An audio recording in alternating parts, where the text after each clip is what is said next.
The dictatorship in Portugal. The dictatorship in Portugal lasted for 48 years, from 1926 to 1974. It was a period of authoritarian rule characterized by political repression, censorship, and economic stagnation.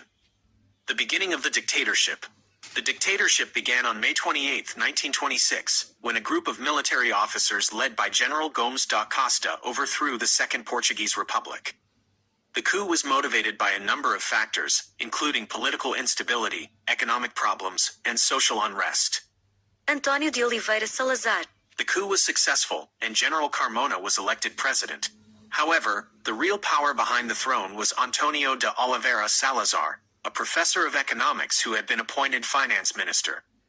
Salazar quickly consolidated his power, and in 1933 he was named prime minister. De Estado Novo. Salazar's regime was known as the Estado Novo, or New State. It was a totalitarian regime that was based on the principles of corporatism, nationalism, and Catholicism.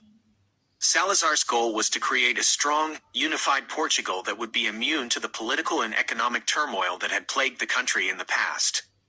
The PIDE. To maintain his control, Salazar created a secret police force called the PIDE.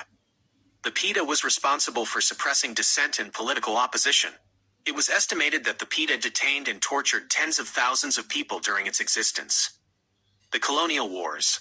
In the 1960s, Portugal became embroiled in a series of colonial wars in Africa. These wars were costly and unpopular, and they contributed to the growing discontent with the Salazar regime. The legacy of Salazar. Salazar's dictatorship had a profound impact on Portugal. It left the country economically backward and politically repressive. However, it also helped to create a sense of national unity and pride. The end of the dictatorship. Salazar died in 1970, and he was succeeded by Marcelo Caetano. Caetano was a more moderate leader than Salazar, but he was unable to prevent the collapse of the dictatorship. In 1974, a group of military officers led by General Antonio de Spinola staged a coup that overthrew the Estado Novo.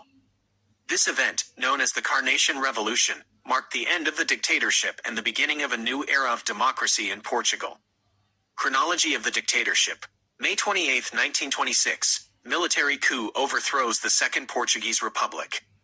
1928, António de Oliveira Salazar is appointed finance minister. 1933, Salazar becomes prime minister. 1933, the Estado Novo Constitution is adopted. 1949, Portugal joins the North Atlantic Treaty Organization, NATO. 1961, Portugal begins a colonial war in Angola. 1962, Portugal begins a colonial war in Mozambique. 1964, Portugal begins a colonial war in Guinea-Bissau. 1970, António de Oliveira Salazar dies. 1974, the Carnation Revolution overthrows the Estado Novo. Conclusion. The dictatorship in Portugal was a dark period in the country's history. It was a time of political repression, censorship, and economic stagnation.